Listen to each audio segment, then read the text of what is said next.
Shalom, selamat datang dan beribadah online di GBI Menteng.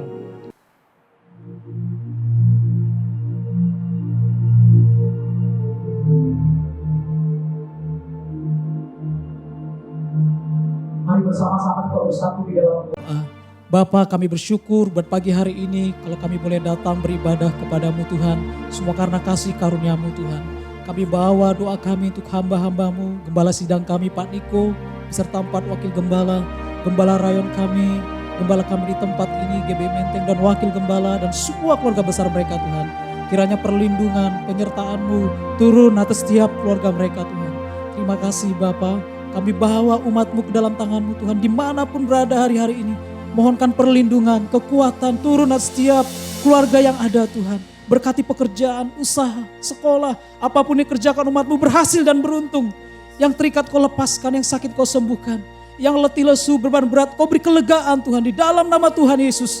Terima kasih Tuhan, kami berbuat hamba-Mu yang akan menyampaikan firman-Mu. Kau urapi dengan dahsyat sehingga firman-Mu Tuhan mendatangkan mujizat kesembuhan bagi umat-Mu. Terima kasih Bapa, terima kasih Tuhan. Kami angkat tangan kami berdoa buat Indonesia. Kami lepaskan berkat, kami ucap berkat bagi bangsa ini Tuhan. Kiranya pemulihan, kesembuhan terjadi atas bangsa kami. Pentakosta ketiga pencurahan Roh Kudus sungguh-sungguh terjadi atas negeri kami Tuhan. Berkati pemerintahan kami dari Presiden, Wakil Presiden, lembaga-lembaga negara, TNI, Polri, pemerintah pusat sampai ke daerah-daerah. Kiranya roh takut dan gentar akan Engkau Tuhan. Untuk mengelola bangsa ini dalam takut akan Engkau Tuhan. Terima kasih Bapa. Penuhi bangsa kami, laut negeri kami. Indonesia penuh dengan kemuliaan Tuhan. Hingga pada waktunya setiap lutut akan bertelut. Setiap lidah akan mengaku bahwa Yesus Kristus adalah Tuhan. Indonesia baru, Indonesia dipulihkan, Indonesia diberkati, disembuhkan dari COVID. Keluar dari segala resesi ekonomi. Di dalam nama Yesus kami berdoa mengucap syukur. Haleluya, haleluya, amin. Shalom, apa kabar Jemaat GBI Menteng? Puji Tuhan, kita bertemu kembali dalam ibadah online pagi hari ini. Dan kita percaya walaupun kita beribadah di rumah-rumah secara online, namun kuasa Tuhan, hadirat Tuhan, lawatan Allah tetap sama dengan pada saat kita beribadah di gereja. Dan haleluya, mari saya undang jemaat Tuhan untuk kita sama-sama memuji Tuhan.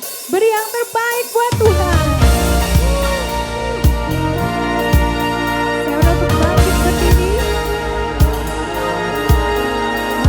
Ayat 6 katakan, aku mau bersorak-sorai karena penyelamatanmu. Aku mau menyanyi untuk Tuhan karena Ia telah berbuat baik kepadaku. Haleluya. Come on church, let's sing out to God. Woo!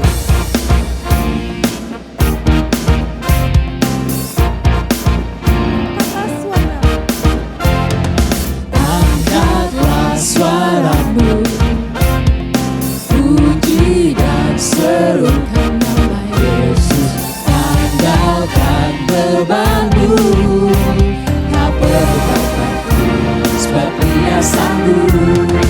Gerakkan kakimu, menarilah dan bertekad, bersukacitalah. Sebab Dia sanggup. Sekarang nyanyikan kebesaran-Nya, Dia kuat dan penuh kuasa. Bersorak-sorai karena kasih-Nya telah datang melawat kita. Nyanyi bagi Dia. Sekarang nyanyikan kebesaran-Nya, Dia kuat dan penuh kuasa. Bersorak-sorai karena kasih-Nya telah datang melawat kita. Nyanyi bagi Dia. Haleluya. Kau ada dalam hatiku, takkan patah semangatku, takkan hilang kekuatanku. Haleluya.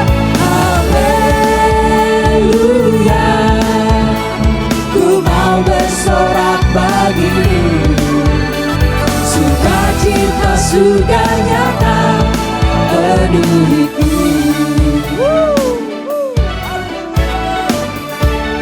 Sukacita Tuhan memenuhi setiap kita. Terima sukacita surga. Haleluya. Terima sukacita surga, itulah kekuatan bagi jiwa. Ku dapat rasakan kasih-Nya di tengah badai yang bergelora.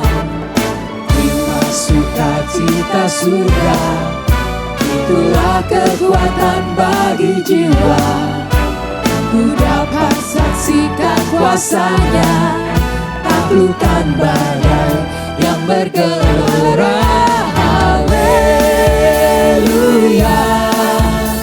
Kau ada dalam hatiku, takkan patah semangatku, takkan hilang kekuatanku. Haleluya, ku mau bersorak bagimu, sukacita surga nyata penuhiku.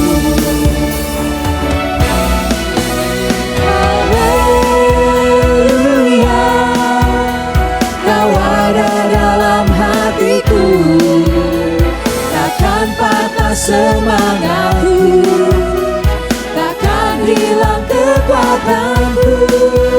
Haleluya,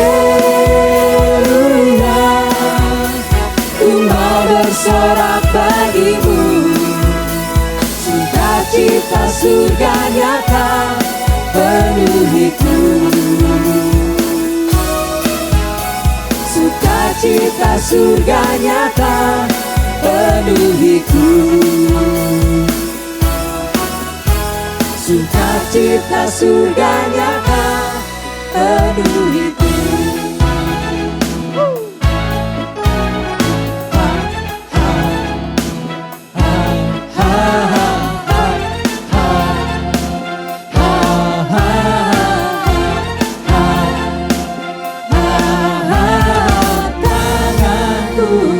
Angkat padamu, mensyukuri rahmat yang kakiku melompat bagimu, sebab rahmatmu baru setiap hari. Tanganku ku angkat padamu, mensyukuri rahmat yang Kau beri. Kakiku melompat bagimu, sebab rahmatmu baru setiap hari. Bersyukurlah kepada Tuhan, sebab Dia baik, sebab Dia baik. Bahwasanya untuk selamanya kasih setia-Nya, kasih setia-Nya. Bersyukurlah kepada Tuhan, sebab Dia baik, sebab Dia baik. Bahwasanya untuk selamanya kasih setia-Nya, kasih setia-Nya. Na na na na na na, na na na na na, na na na na na na, na na na na na.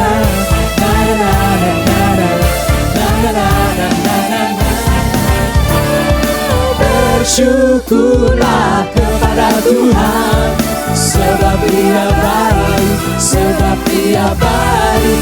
Bahwasanya untuk selamanya kasih setia-Nya, kasih setia-Nya.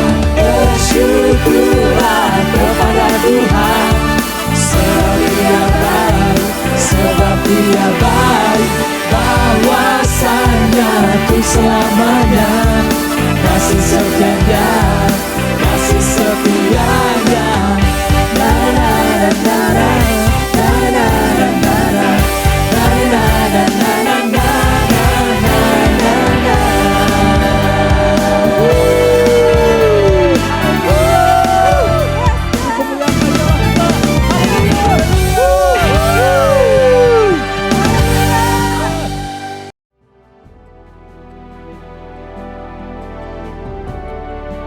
jemaat Tuhan, bersama-sama dengan iman kita memperkatakan Mazmur 91. Dalam lindungan Allah.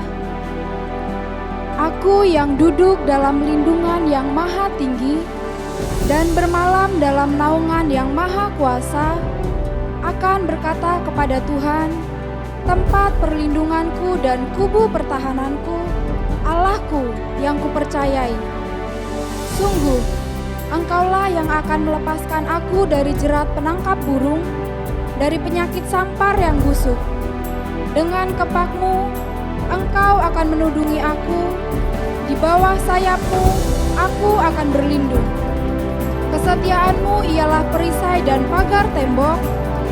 Aku tak usah takut terhadap kedahsyatan malam, terhadap panah yang terbang di waktu siang, terhadap penyakit sampar yang berjalan di dalam gelap, terhadap penyakit menular yang mengamuk di waktu petang. Walau 1.000 orang rebah di sisiku dan 10.000 di sebelah kananku, tetapi itu tidak akan menimpaku.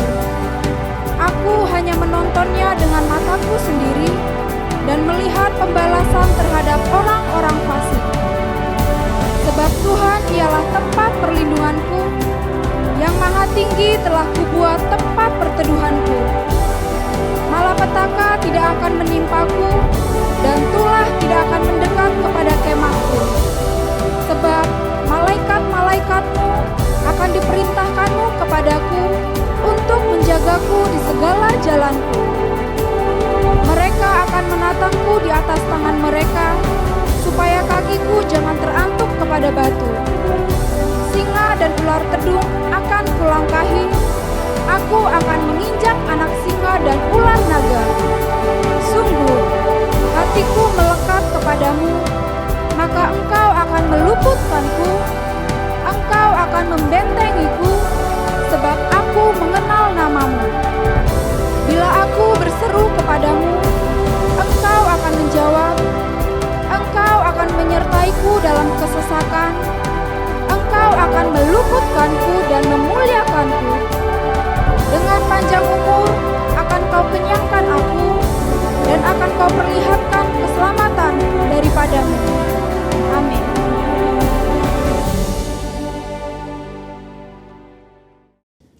Shalom saudara, saya berdoa kita semua baik dalam lindungan Tuhan. Saat ini kita sedang berada di era postmodernism, di mana salah satu cirinya ialah pendapat pribadi dianggap sebagai hal yang harus diperhatikan dan didengar, sehingga hal tersebut mendapat tempat prioritas dalam kehidupan seseorang. Apa yang dahulu dipercaya dan diajar sebagai sebuah kebenaran, kini dikritisi dan dipertanyakan. Akibatnya, kebenaran atau fakta menjadi sebuah hal yang relatif, dan orang akan cenderung mengutamakan dan mempercayai apa yang dia ingin percayai menurut perasaan dan keinginan hatinya. Begitu pula jika kita membahas mengenai persoalan gender dan LGBTQ. Hal-hal mengenai moralitas dan seksualitas yang sudah dipegang dan dipahami sejak lama, kini dipertanyakan dan diabaikan serta dianggap sebagai sesuatu yang salah dan tidak relevan. Tentu saja pandangan yang menyatakan bahwa setiap orang benar dan bebas melakukan apa yang ia inginkan menurut keinginan dan perasaannya adalah tidak benar. Nah, Voice of Pentecost hari ini adalah seri pertama dari seri Gender Identity Challenge dan LGBTQ. Gender identity adalah identitas jenis kelamin di mana seseorang dapat mengerti dan meyakini jenis kelaminnya berdasarkan organ seksualnya dan menjalani kehidupannya sebagai seorang individu berdasarkan organ seksual bawaan lahir yang telah Tuhan anugerahkan. Jika sejak awal penentuan gender identity-nya sudah benar, maka jika terjadi preferensi seksual yang menyimpang seperti LGBTQ dapat ditangani. Namun jika penentuan gender identity-nya sudah salah, maka preferensi seksualnya pun pasti akan jadi salah. Pandangan yang beredar saat ini ialah bahwa seseorang bisa dan berhak untuk menentukan gender identity-nya sendiri. Bukan berdasarkan organ reproduksi seksualnya, namun berdasarkan perasaan dan keinginan sendiri. Jadi, bisa saja seorang pria yang secara biologis adalah laki-laki, namun karena ia merasa dan menyatakan dirinya sebagai wanita, maka ia dipanggil perempuan dan menggunakan fasilitas umum yang digunakan oleh wanita. Bahkan memiliki ketertarikan dan hasrat seksual terhadap seorang pria. Begitu pula sebaliknya. Pandangan ini telah diterima luas dan dilindungi di berbagai negara. Sehingga segala sesuatu yang berhubungan dengan seksualitas, gender identity, dan penyimpangan preferensi seksual termasuk LGBTQ harus diterima dan bukan merupakan sebuah kelainan. Namun bagaimana menurut Alkitab? Alkitab memandang LGBTQ merupakan penyimpangan seksual yang adalah dosa di mata Tuhan. Kejadian 1 dan 2 menunjukkan bahwa Tuhan menciptakan gender identity laki-laki dan perempuan berdasarkan organ reproduksi seksualnya, bukan lewat feeling dan keinginan manusia.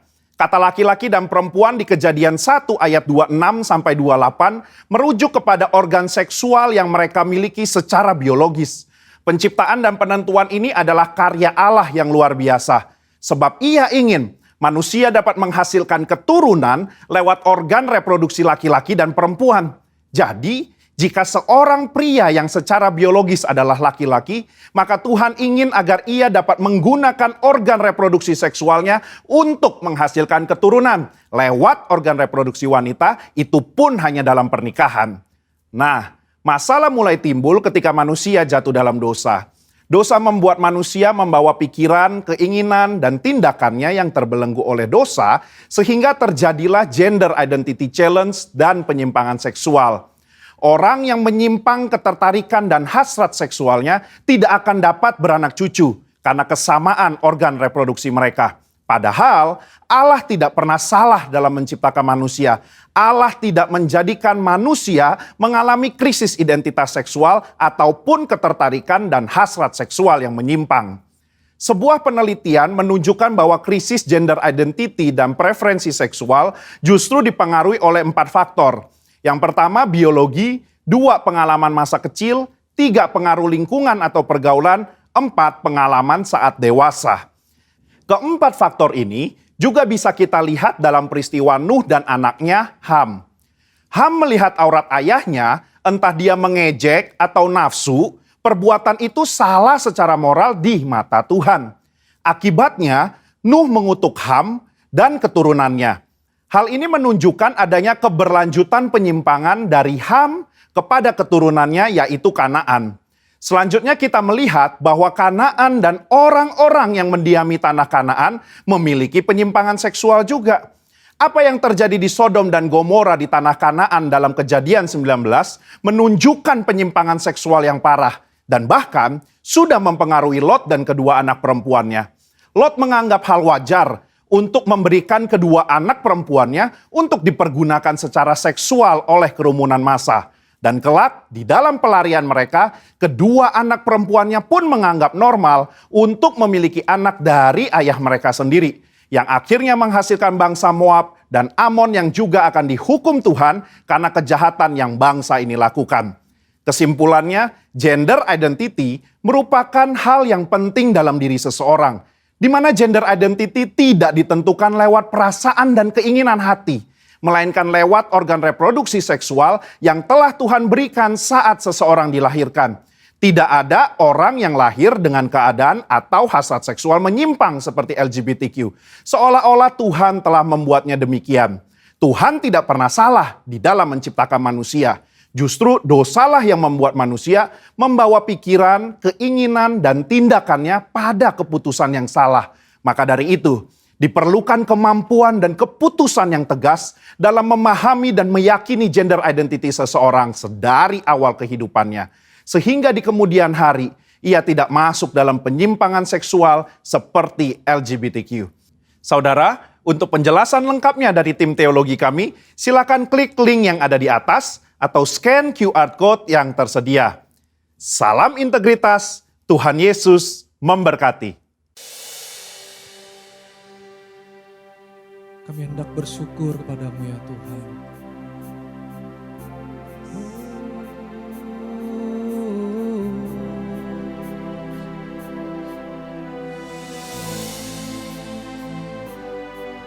Engkau baik.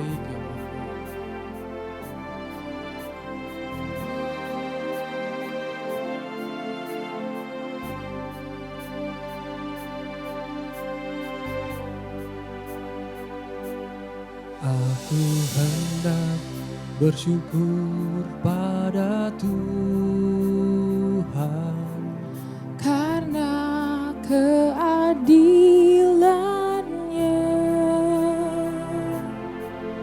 dan bermasmur bagi nama Tuhan. Yang maha tinggi, Ya Tuhan, Tuhan kami, betapa mulianya nama-Mu, Tuhan kami, dimuliakan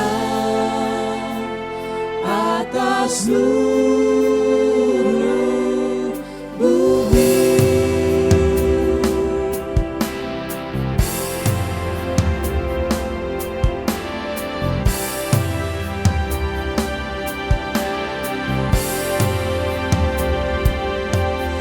Aku hendak bersyukur pada Tuhan karena keadilan-Nya, dan bermasmur bagi nama Tuhan yang maha tinggi. Ya Tuhan, Tuhan kami, betapa mulianya nama-Mu, Tuhan kami, dimuliakan atas seluruh bumi. Ya Tuhan, ya Tuhan, Tuhan kami, betapa mulianya nama-Mu, Tuhan kami, dimuliakan, dimuliakan atas segenap hati kami. Ya Tuhan, ya Tuhan, Tuhan kami, betapa mulianya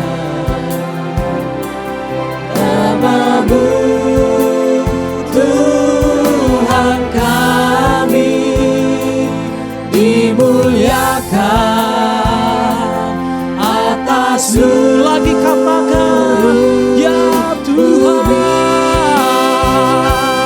ya Tuhan, Tuhan kami, betapa mulianya nama-Mu, Tuhan kami, dimuliakan atas seluruh. Katakan bersama, dimuliakan, dimuliakan, dimuliakan, dimuliakan,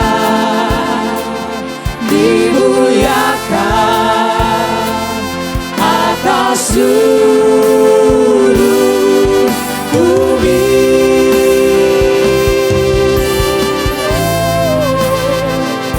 Mari sembah,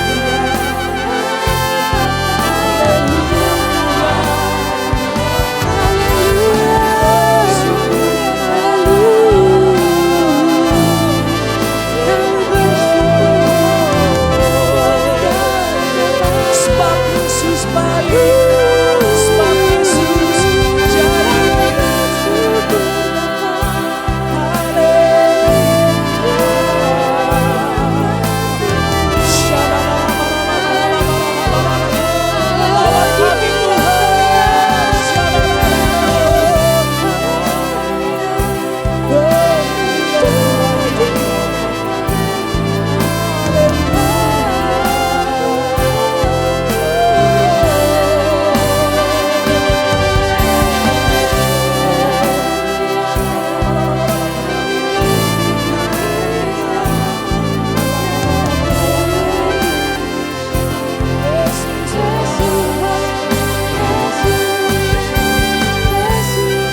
usah ku takut, sebab Kau sertaku. Tak usah ku bimbang, Kau di dalamku. Tak usah ku cemas, Kau penghiburku. Saat ku lemah, Kau kuatku. Tak usah kami takut Tuhan. Tak usah ku takut, sebab Kau sertaku. Tak usah ku bimbang, Kau di dalamku. Tak usah ku cemas, Kau penghiburku. Saat ku lemah, Kau kuatku. Ku nyanyi haleluya,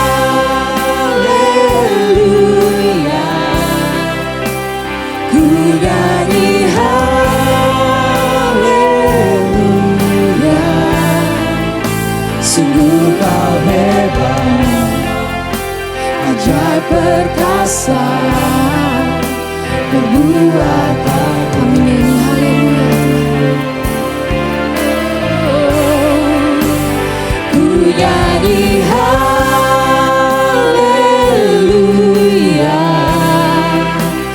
ku nyanyi haleluya.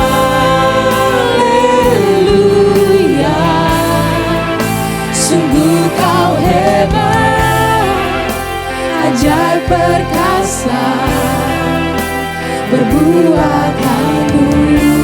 Katakan bersama, tak usah ku takut.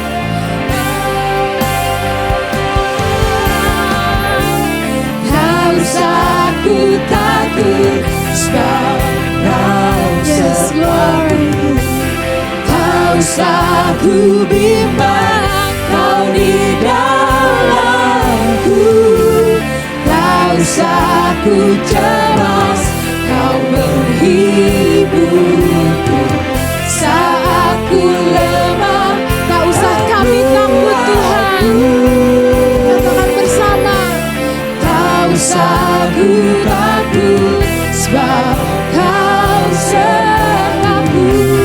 Tak usah ku bimbang, Kau di dalamku. Tak usah ku cemas, Kau penghiburku.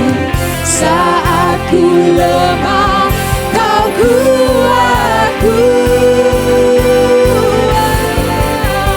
Ku nyanyi haleluya,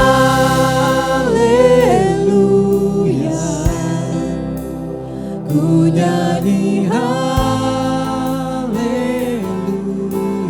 Kau ajaib Tuhan. Sungguh Kau hebat, ajaib perkasa, perbuatanmu. Nyanyi haleluya. Ku nyanyi haleluya,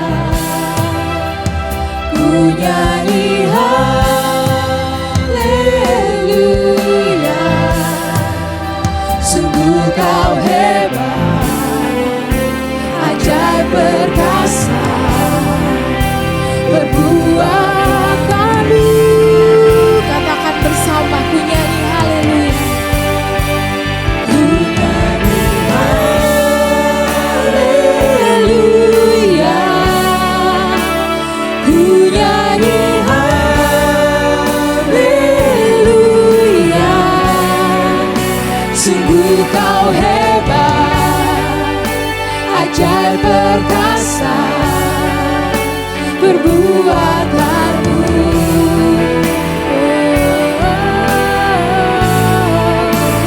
Ku nyanyi haleluya,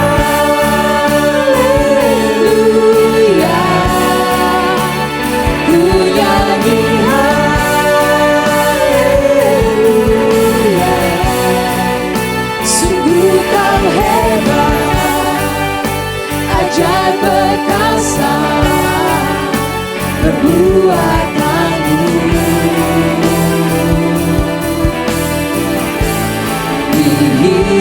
Di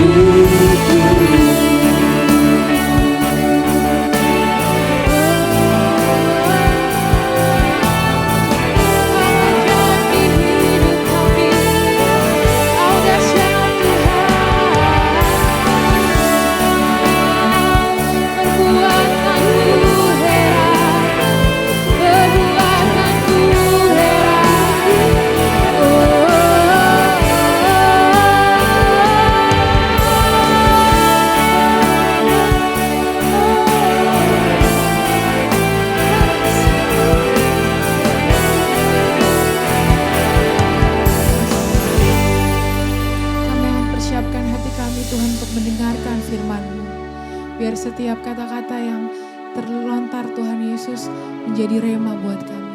Siapkan hati dan pikiran kami Tuhan untuk mendengarkan firman-Mu. Di dalam nama Tuhan Yesus, sama-sama kita katakan. Amin.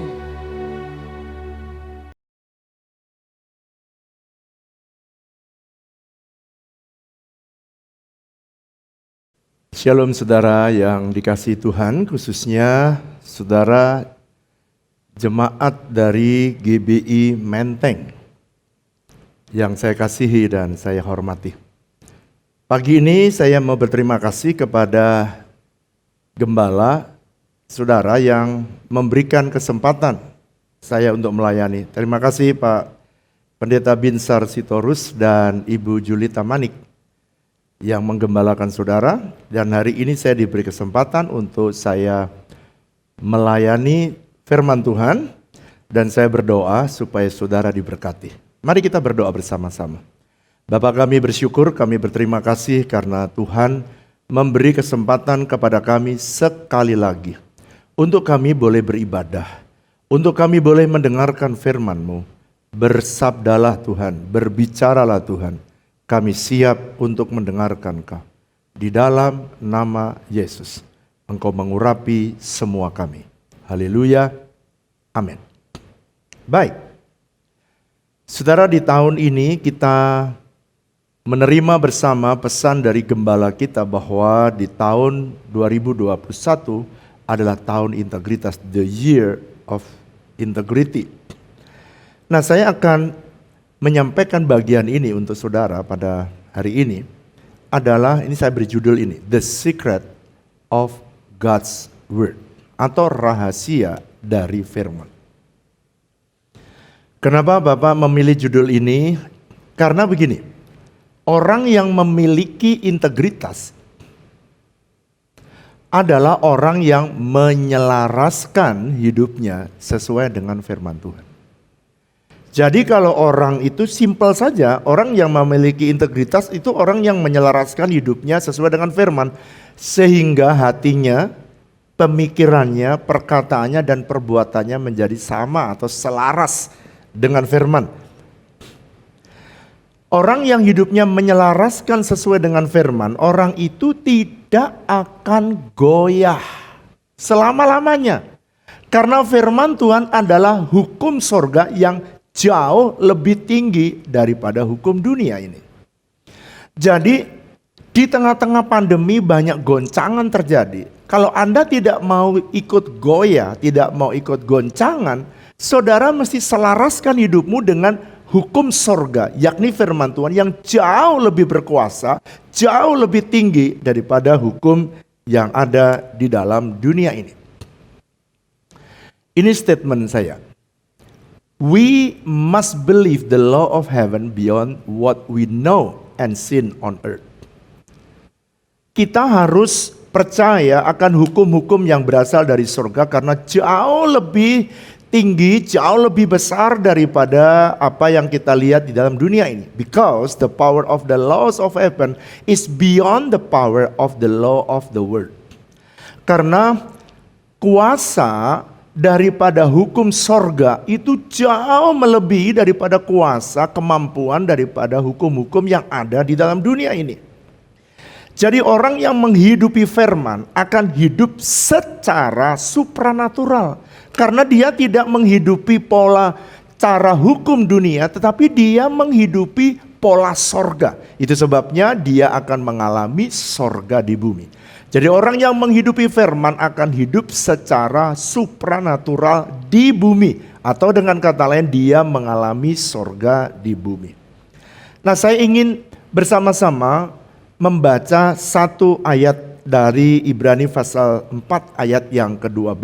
Mari kita baca bersama. Ibrani pasal yang keempat ayat yang ke-12. Sebab firman Allah itu hidup dan kuat dan lebih tajam daripada pedang bermata dua manapun. Ia menusuk amat dalam sampai memisahkan jiwa dan roh, sendi-sendi dan sumsum. Ia sanggup membedakan pertimbangan dan pikiran hati kita. Wow. Dalam Ibrani pasal 4 ayat yang ke-12 dengan jelas dikatakan sebab firman Allah itu hidup dan kuat dan lebih tajam daripada pedang bermata dua manapun. Ia menusuk amat dalam sampai memisahkan jiwa dan roh, sendi dan tulang sumsum. Ia sanggup membedakan pertimbangan pikiran hati kita. Untuk saya bisa mengeksposisi ayat ini atau mengupas ayat ini betapa dalamnya firman, maka saya akan memakai terjemahan bahasa Inggris yang lebih mudah untuk saya menjelaskan poin demi poin. Alkitab terjemahan daripada NLT dia katakan begini, for the word of God is alive, bagian yang pertama, and powerful.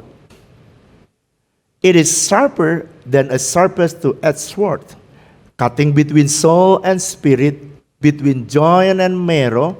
It is exposed our innermost thought and desire. Saya akan bahas satu persatu dan saya akan jelaskan satu persatu rahasia kalau saudara dan saya membaca firman Tuhan, merenungkan firman Tuhan dan melakukannya, menyelaraskan hidup kita selaras dengan firman-Nya. Saya akan bahas satu persatu yang saya kasih tulisan kuning. The word of God is alive. Itu bagian yang pertama. Nanti bagian kedua, the word of God is so powerful. Saya akan mulai yang pertama. The word of God is alive. Apa sih Pak artinya the word of God is alive? Artinya firman Tuhan itu hidup. Kalau dia hidup, dia mampu menghidupkan yang mati dalam hidup kita. Kalau memang dia adalah hidup, dalam terjemahan yang lain firman Allah itu roh dan kehidupan. Jadi karena dia roh dan dia hidup, dia otomatis bisa menghidupkan apa yang mati dalam hidup saudara. Di tengah pandemi saya tidak tahu apa yang mati, apa yang stagnan dalam hidup saudara, apa yang perlu dihidupkan dalam hidup saudara. Apakah bisnis saudara lagi stagnan atau malah cenderung mati atau bahkan sedang menurun? Tuhan berkata, the word of God is alive. Firman Tuhan itu hidup. Apa yang sepertinya ada banyak orang yang datang kepada saya berkata, Pak, masa depan saya seperti suram. Hari ini terimalah kebenaran hari ini bahwa ketika Anda selaraskan hidupmu dan mempercayai firman Tuhan, saudara akan hidup kembali masa depanmu. Apa yang mati? Keluargamu, keuanganmu. Kalau sehari-hari ini saudara sedang mengalami penurunan dan bahkan kecenderungan mengalami kematian, firman Tuhan sanggup untuk menghidupkan kembali. Wow. Seorang hamba Tuhan namanya TB Yosua. Dia berkata begini, every word of God is a spirit and life. When you receive and obey the word of God, the power of God works in you. Setiap firman Tuhan itu adalah roh dan kehidupan. Kalau kamu menerima firman Tuhan dan mentaati firman Tuhan itu, maka dia bilang the power of God, kuasa Tuhan bekerja dalam hidup saudara. Jadi firman Tuhan itu bisa bekerja dalam hidup saudara ketika saudara melakukannya. Saudara saya pada usia 45 tahun, saya main badminton, lupa diri bahwa saya udah 45 tahun. Saya lompat setinggi-tingginya dan saya akhirnya bagian tulang belakang saya harus cedera karena saya melompat tinggi dan tanpa menggunakan sepatu yang tepat. Akhirnya saya tidak boleh lagi badminton Dan dokter berkata, Bapak kalau pengen tetap masih bisa berdiri dan masih bisa khotbah, maka Bapak tidak boleh main badminton dan Bapak mulai berenang. Saya mulai berenang karena saya tidak pernah berenang karena tidak bisa berenang. Istri saya membawa saya ke kolam renang dan dipanggillah pelatih. Pelatihnya bilang gini, dia jelaskan ya, Bapak nanti berenang itu adalah kembangkan tangan. Kedua, kembangkan kaki. Oke. Lalu setelah itu Bapak nanti kakinya digerakkan, kecepak. Maka Bapak akan otomatis terdorong ke depan dan tangan Bapak nanti meraih seolah-olah ngambil air dan maka Bapak akan jalan. Lalu dia berikan contoh, dia masuk ke air, lalu dia tenggelam, lalu kemudian dia tepangkan tangannya dan kakinya dan kemudian kakinya kecepak dia jalan. Saya lihat mudah, saya udah hafalkan stepnya 1, 2, 3, 4. Dan setelah itu gantian saya. Perhatikan, saya udah hafal, saya udah ngerti, saya udah lihat. Tetapi ternyata begitu saya masuk di dalam kolam renang, saya udah kembangkan tangan, kembangkan kaki, dan udah kecepek kakinya, tapi tidak jalan alias tenggelam. Kenapa saya tenggelam? Karena ternyata saya mengerti cara berenang hanya ada di konsep atau cara saya berpikir. Apa artinya? Artinya pengetahuan itu belum bisa menolong saya sebelum saya berlatih untuk melakukannya. 4 minggu atau 4 kali pertemuan, maka saya tanpa saya sadari, saya praktis apa yang dilakukan. Saya praktis apa yang diajarkan, saya praktis apa yang saya lihat. Lalu kemudian saya bisa berenang. Firman Tuhan yang sama, dia akan bekerja. Kadang-kadang ada orang tanya, Pak kenapa firman Tuhan kok bisa berlaku dalam hidup Bapak, kok dalam hidup saya enggak? Kamu belum melakukannya. Coba kamu taat lakukan apa saja yang diperintahkan Tuhan. Kalau Anda pengen breakthrough di bidang keuangan, maka semua firman tentang keuangan harus Anda taati. Anda pengen bahagia tentang keluarga, semua firman tentang keluarga harus Anda lakukan dan harus Anda kerjakan, maka pasti bahagia. Kalau Anda tidak mau melakukannya, just knowledge. Seperti saya yang hanya tahu berenang tapi tidak bisa berenang. Ada orang yang tahu bagaimana keluarga bahagia tapi tidak bahagia. Ada orang yang tahu hukum keuangan, harus memberi perpuluhan, harus menabur benih, harus berbelas kasihan kepada orang yang susah, yang miskin, harus belajar untuk menabur tapi tidak melakukan. So that's why banyak orang mengalami kekurangan. Dia harus belajar mengelola keuangan dengan baik dan semua hukum ada di dalam firman-Nya. Dan kalau saudara lakukan, saudara selaraskan hidupmu dengan firman Tuhan, the word of God is alive. Dia akan jadi hidup, dia akan bertumbuh, dia akan bisa menghidupkan saudara yang mati, yang tidak mampu jadi mampu, yang letoy jadi kuat, saudara yang memble jadi kece. Karena apa? Karena firman Tuhan. Kalau firman Tuhan itu hidup, artinya bisa berkembang dalam hidup kita, bahkan bisa menghasilkan iman yang bertumbuh, bahkan bisa menghasilkan buah di dalam hidup kita. Ada seorang hamba Tuhan namanya R.C. Sproul, dia berkata begini, the most I expose myself to the word of God, the greater my faith will be. Semakin saya biarkan hidup saya terekspos mengikuti firman Tuhan, maka semakin besar iman saya bertumbuh, semakin besar iman saya berkembang. Kenapa? Karena saudara, iman itu timbul dari pendengaran akan firman. Iman akan membuat, ini perhatikan, kalau iman saudara bertumbuh, iman akan membuat yang baik di dalam sorga. Di sorga itu semuanya bagus. Itu bisa diturunkan Tuhan ke muka bumi. Itu yang saya sebut faith is not money. Faith is not gold or silver, but faith is heaven currency. Karena dia yang bisa menarik Tuhan, menarik anugerah Tuhan, menarik mujizat Tuhan turun dalam hidup kita di bumi ini. Sehingga banyak orang bisa mengalami mujizat karenanya.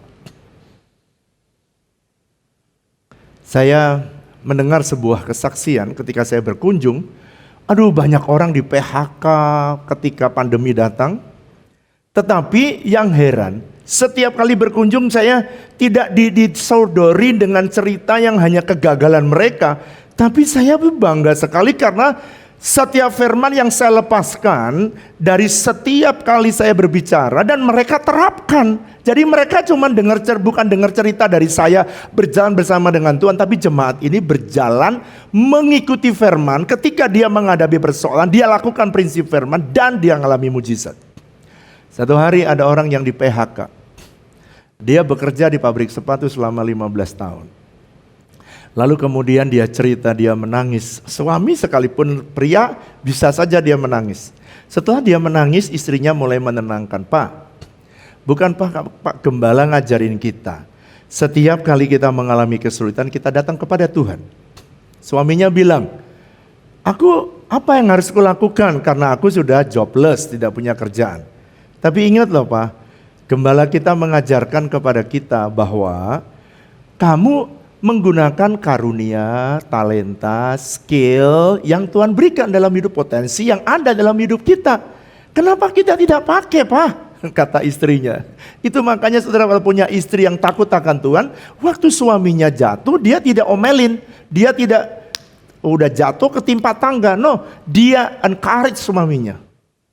Lalu suaminya tanya, kalau gitu aku bisanya kan bikin sepatu. Nah enggak apa-apa, kita mulai dari situ. Akhirnya suami istri ini pergi ke tempat penjualan mesin yang dipakai untuk membuat pabrik sepatu. Waktu dia lihat mesin-mesin itu bagus, maka dia berkata kepada penjualnya, Pak saya butuh alat ini. Tolong dihitungin ya 1, 2, 3 alat yang diperlukan untuk membuat sepatu. Saudara tahu apa yang terjadi? Ketika mereka ketika mereka sudah menawar harganya, mereka pulang. Ketika dihitung dapatkan penawaran, ternyata uang yang ada di rumahnya itu tidak mencukupi atau sangat kecil dibandingkan dengan membeli mesin untuk membuat pabrik itu. At least dia sudah melangkah, at least dia sudah bertemu, dan at least dia sudah berusaha. Itu bagian dia. Lalu kemudian saudara tahu dia pulang dan dia berkata, Mah, nggak mungkin kita bisa bekerja karena membuat sepatu karena uang kita tidak memungkinkan untuk membayar. Tiba-tiba besok harinya dia ditelepon oleh si penjual mesin itu, Pak, bagaimana? Apakah Bapak tetap menginginkan pembeli mesin itu? Dia jawab, iya, saya pengen membeli mesin itu. Kenapa nggak dibeli sekarang? Dia bilang, ya karena sekarang saya cek uang saya tidak cukup. Lalu kemudian penjual mesin berkata, Pak bagaimana kalau begini? Kalau Bapak bisa membuat sepatu, Bapak punya bayarnya, gimana kalau kita kerjasama saja? Bapak tidak perlu membeli mesin, kita kerjasama dan keuntungannya dibagi 2. Waduh, Bapak ini langsung teriak, wow puji Tuhan, siap. Langsung akhirnya dengan singkat cerita, saudara, lalu kemudian dia hanya menggunakan pabrik dan semua alat-alat mesin yang dia butuhkan dan disetting dan tiba-tiba bayarnya datang. Bayar dia dapatkan 1000 pasang dari sepatu, lalu kemudian diselesaikan, datang lagi 2000 dan datang lagi. Jadi kadang-kadang masa sukar diizinkan menjadi sebuah ujian bahwa firman Tuhan itu hidup. Dia bisa menghidupkan yang mati, sekalipun PHK pekerjaannya hilang, sekalipun gak bekerja Tuhan bisa ubah. Bahkan lebih daripada waktu dia bekerja. Coba saudara perhatikan betapa dahsyatnya firman Tuhan itu. Ketika dia melakukannya, dia pindah dari karyawan pabrik sepatu sekarang menjadi pengusaha sepatu. Atau dia pemilik pabrik sepatu. Saya sudah lihat banyak jemaat yang mengalami perubahan dari pekerja chef dari sebuah hotel, sekarang jadi pemilik dari catering. Ada orang bekerja di restoran, sekarang jadi pemilik restoran. Oleh karena apa? Karena di masa pandemi. Jadi kadang-kadang kesusahan diizinkan Tuhan untuk dia buktikan bahwa hukum surga jauh lebih berkuasa daripada hukum di muka bumi. Bukan hanya iman kita yang bertumbuh ketika kita menerapkan firman, tetapi ada buah. Buah apa saja Pak? Ini buah pertobatan, saudara baca. Yang kedua ada buah apa? Buah roh. Ada buah apa lagi? Buah jiwa-jiwa yang saudara hasilkan. Yang keempat, buah pelayanan. Saudara bertumbuh pelayananmu, bukan hanya bisnismu saja. Pertobatan, buah roh, buah jiwa-jiwa, dan bahkan buah pelayanan.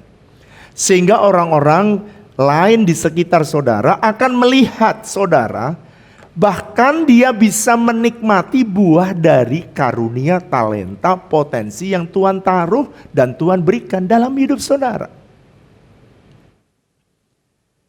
Saya percaya, Tuhan semua saudara, saya tidak tahu kesulitan apa yang sedang saudara alami, tapi percayalah bahwa firman Tuhan itu hidup. Coba mari chat bersama dengan saya, sebab saya tidak bisa melihat saudara, tapi chat saya bisa lihat, oke? Saudara katakan, firman Tuhan itu hidup, bisa menghidupkan yang mati dalam hidup saya. Oke? Sekarang bagian yang kedua. Apa yang kedua? Alkitab menulis dalam Ibrani pasal 4 ayat 12, the word of God is so powerful. Sangat berkuasa. Nah, saya tadi coba melihat apa sih kata powerful dalam bahasa Ibraninya. Di dalam Alkitab bahasa Ibrani, kata powerful dipakai kata energes. Kata energes itu artinya apa, Pak? Tepat. Jitu. Wih, keren ya. Aktif. Nggak pasif, aktif. Dan berkuasa. Anda perhatikan itu artinya. Jadi apa sih Pak artinya the word of God is so powerful? Kalau saudara berkata the word of God is so powerful, itu artinya firman Tuhan itu bergerak dengan aktif, perhatikan, dan bergerak dengan tepat atau bergerak dengan jitu untuk menyelesaikan persoalan saudara sesuai dengan apa yang saudara percayai dan apa yang saudara deklarasikan. Jadi kalau saudara mendeklarasikan sesuai dengan firman, firman itu akan berkuasa, dia akan aktif, dia bukan pasif, dia aktif menyelesaikan dengan akurat dan dengan jitu dari semua firman yang Anda percayai dan Anda deklarasikan. Ini statement saya. Every word of faith which is declared from the God's word will be fulfilled. Semua perkataan iman yang Anda deklarasikan sesuai dengan janji Tuhan, sesuai dengan firman Tuhan, itu akan terlaksana. Oleh karena itu saya mempercayai, kenapa Pak ada firman Tuhan kok nggak berkuasa menolong yang satu tapi berkuasa menolong yang lain? Tergantung apakah dia mau percaya dan melakukannya. Dalam Efesus pasal yang pertama ayat yang ke-19 Alkitab tulis gini, betapa hebat, perhatikan ya, betapa hebat kuasanya bagi kita yang percaya sesuai dengan kekuatan kuasanya. Itu sebabnya seringkali banyak orang bertanya, kenapa mujizat bersering sekali Bapak alami? Alasannya sederhana, karena saya percaya dan saya melakukan sesuai dengan apa yang difirmankan Tuhan.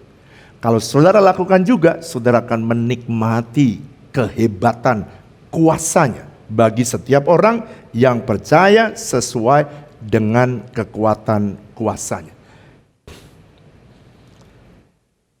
Nah, saya masih ingat beberapa waktu yang lalu ketika saya ada di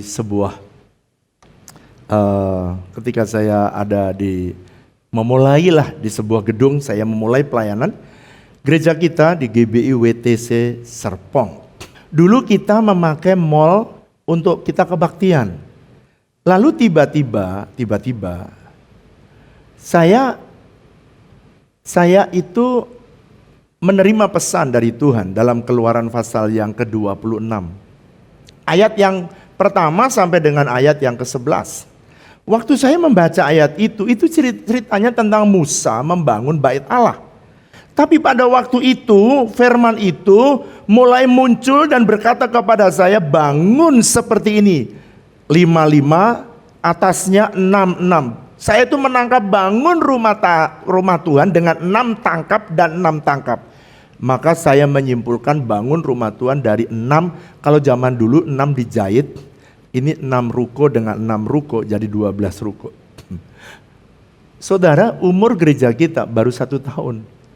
Jadi waktu saya cerita kepada jemaat, kepada pengerja, dia bertanya, Pak, itu nyewa atau beli?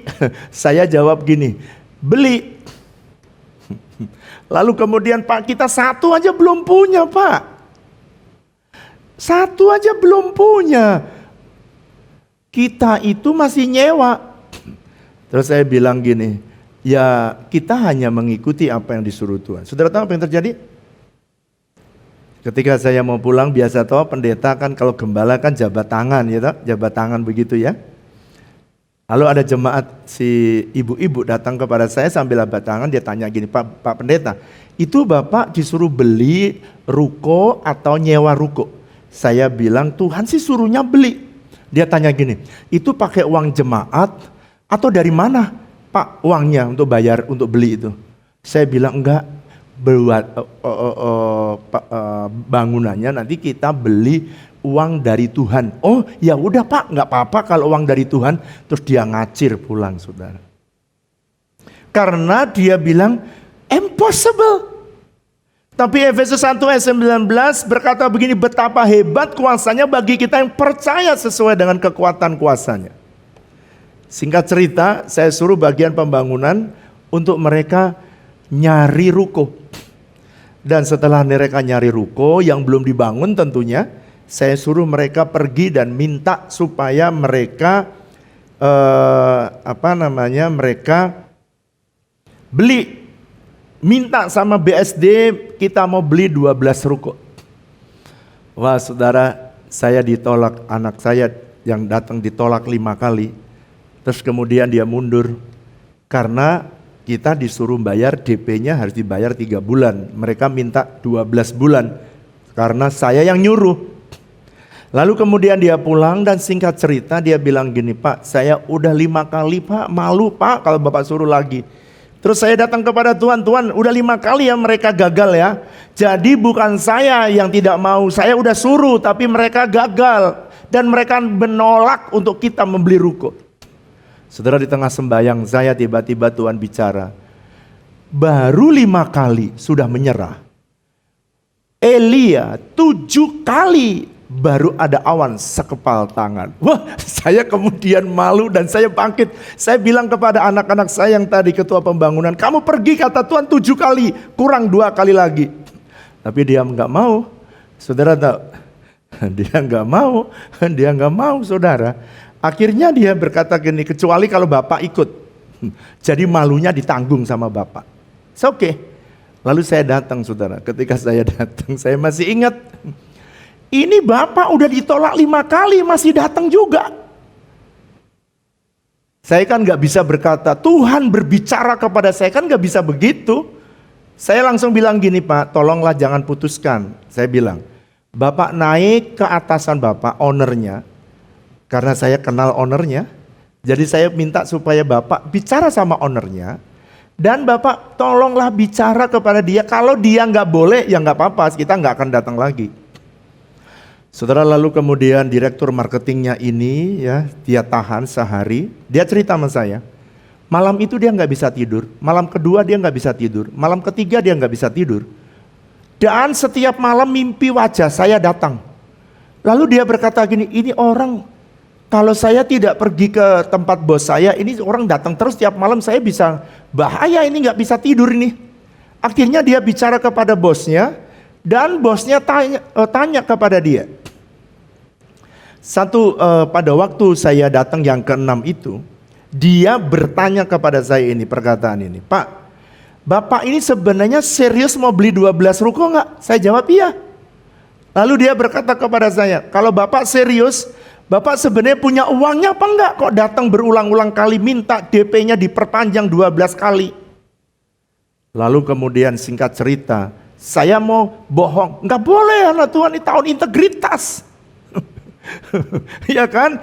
Dari sejak muda saya tidak mau bohong. Dan akhirnya saya bilang kepada dia. Saya bilang berkata gini, kita pengen membeli ini. Tapi kalau Bapak tanya punya uang apa tidak? Saya jawab tidak. Tapi saya percaya pada waktunya akan datang uangnya.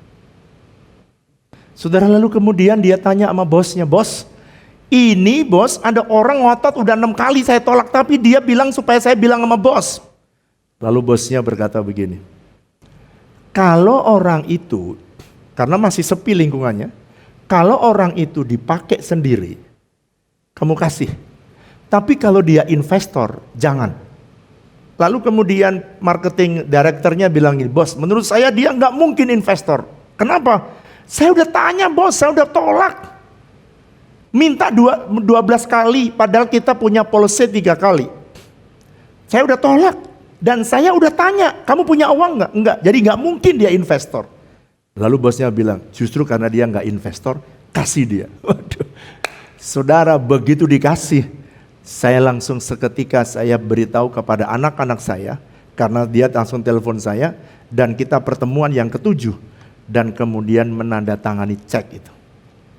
Dia minta 12 cek harus dibuka setiap bulan di depan mata dia dan harus saya serahkan setiap tanggal, setiap bulan itu harus keluar. Harus diberikan. Kalau tidak gagallah pembelian itu. Saudara tahu apa yang terjadi? Saya menandatanganinya, saudara. Setiap menandatangani cek, air mata saya keluar 1. Setiap kali saya mau menandatangani cek, air mata saya mulai netes. Saya bilang begini, kenapa air mata saya netes? Mungkin si direktur marketingnya itu dia kaget, kenapa orang ini dikabulkan permintaannya kok malah menangis? Dia nggak tahu bahwa saya sedang berbicara kepada Tuhan di dalam hati saya. Tuhan, ini saya tanda tangan, cek saya bisa tanda tangan. Tuhan memang nggak bisa tanda tangan di sini, aku yang tanda tangan. Tapi Tuhan, ini kau yang suruh ya, jangan sampai nggak ada duitnya ya Tuhan ya. Sampai kalau nggak ada duitnya pada waktunya, bukan Tuhan yang ditangkap, aku Tuhan yang ditangkap. Ketika saya tanda tangan, air mata saya mulai berderai. 12 saya serahkan. Dan yang hebat, the word of God is powerful. Setiap bulan, selama 12 bulan, tidak pernah kita ketinggalan, tidak pernah kita kekurangan. Tidak pernah kita gagal membayar. Karena Allah kita adalah Allah yang hebat. Tepuk tangan yang meriah buat Allah kita. Tepuk tangan yang meriah buat Yesus kita. Kalau Tuhan bisa tolong saya, Tuhan bisa tolong jemaat yang punya di PHK, Tuhan juga bisa tolong saudara.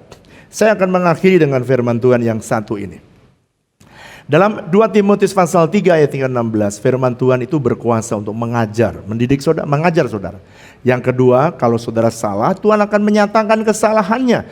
Dan kalau saudara salah, dia akan diperbaiki kelakuan saudara. Dan Tuhan akan mendidik saudara kembali di dalam kebenaran. Nah, di dalam Yesaya pasal yang ke-55 ayat 10, ini statement saya yang terakhir. Lalu kita berdoa. Yesaya 55 ayat 10, semua firman yang keluar dari mulut Allah, Yesaya 55, tidak akan kembali kepada Allah dengan sia-sia, tetapi ia akan melaksanakan apa yang dikehendakinya, dan ia akan berhasil dalam apa yang kusuruhkan kepadanya. Saya sudah buktikan berulang-ulang kali. Setiap kali Tuhan berfirman, Tuhan memberikan rema, maka saya pegang dan saya deklarasikan janjinya, dan itu terjadi. Karena apa? Ayat ini, Yesaya 55 ayat 11. Saya tidak tahu apa yang sedang terjadi dalam hidup saudara, kesukaran, kesulitan apa saja yang saudara alami, tapi saya ingin supaya saudara terus bertekun di dalam doa. Dan saya percaya Tuhan akan menolong dan saudara, Tuhan akan membantu saudara dengan lewat kebenaran ini. Saya ingin berdoa, mari kita datang kepada Tuhan. Mungkin ada di antaramu yang sedang alami kesukaran, kesulitan di tengah pandemi ini. Entah keluargamu atau masalah keuanganmu atau masalah bisnismu, pekerjaanmu atau kesehatanmu. Tapi datang kepada Tuhan hari ini, the word of God is alive, hidup. Bisa menyembuhkan saudara, bisa menolong saudara, and the word of God is so powerful, dan dia berkuasa untuk bisa menghidupkan bisnismu, menghidupkan keuanganmu, menghidupkan relasi keluargamu yang rusak. Aku berdoa supaya kiranya Tuhan menjamah dan menolong mereka, dan Kau memberkati hamba-hambamu di GBI Menteng ini. Terima kasih Bapa, terpujilah namamu, di dalam nama Tuhan Yesus kami mengucap syukur, kami berdoa. Haleluya. Amin. Selamat hari Minggu, Tuhan Yesus memberkati. Mari jemaat Tuhan, kita bersama-sama memperkatakan apa yang dimaksud dengan Pentakosta ketiga. 1. Pentakosta ketiga adalah pencurahan Roh Kudus yang dahsyat di zaman ini, melebihi yang terjadi di Azusa Street. 2. Pentakosta ketiga akan mengakibatkan penuaian jiwa yang terbesar dan yang terakhir sebelum Tuhan Yesus datang kembali. 3. Pentakosta ketiga akan membangkitkan generasi Yeremia, yaitu anak-anak muda yang dipenuhi Roh Kudus, cinta mati-matian kepada Tuhan Yesus, tidak kompromi terhadap dosa, dan akan bergerak untuk memenangkan jiwa. 4. Pentakosta ketiga lahir di Indonesia dan bergerak ke bangsa-bangsa. Gerakan ini dari timur ke barat dan akan kembali ke Yerusalem. 5. Pentakosta ketiga akan memberikan kuasa untuk menyelesaikan amanat agung, dan setelah itu Tuhan Yesus datang kembali.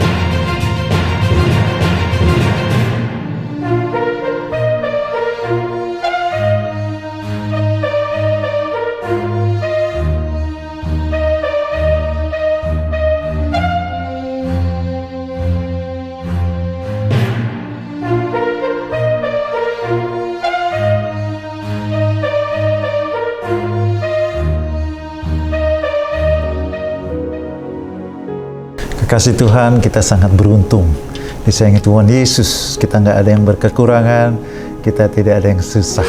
Tuhan yang memberkati kita. Sebab itu kita memberi dengan ucapan syukur, kita memberi dengan percaya, karena Tuhan senang orang yang memberi dengan percaya. Siapkan persembahanmu, izinkan saya berdoa untuk kita semua. Tuhan, Kau lihat umat-Mu, tahu Engkaulah sumber berkat kami, pertolongan kami, sumber segala sesuatunya. Sebab itu, seberapa yang kami berikan kepadamu, Tuhan, adalah ucapan syukur. Berkati umat, pekerjaan, usaha, rumah tangga, studi, Tuhan, kehidupan, cita-cita semua, Tuhan, di dalam tangan-Mu. Kau berkati berlimpah-limpah. Dalam nama Yesus. Amin.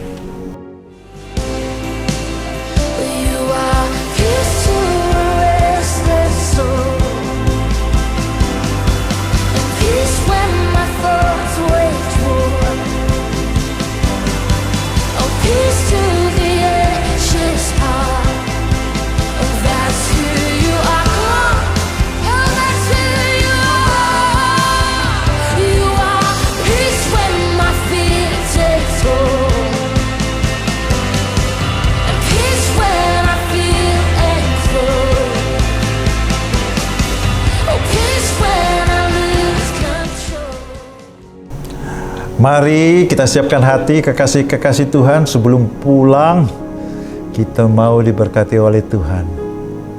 Kalau kita sedang duduk di rumah, boleh berdiri, angkat kedua tangan. Terima berkat dari Tuhan. Kekasih Tuhan, engkau disayang Tuhan Yesus. Engkau khusus dan spesial di mata Tuhan. Engkau dijagai, engkau dibela, engkau dilindungi, engkau diberkati. Kemurahan Bapa kasih Tuhan Yesus dan persekutuan yang manis dengan Roh Kudus memberkati engkau hari ini sampai kedatangan Tuhan dan sampai selama-lamanya. Kita semua yang percaya katakan amin. Kiranya Engkau memberkati aku berlimpah-limpah dan memperluas daerahku,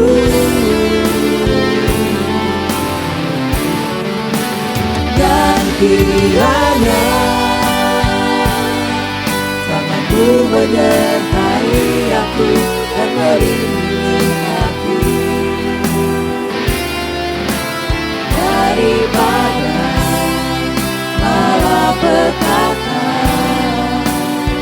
sehingga kesakitan tidak menimpa aku.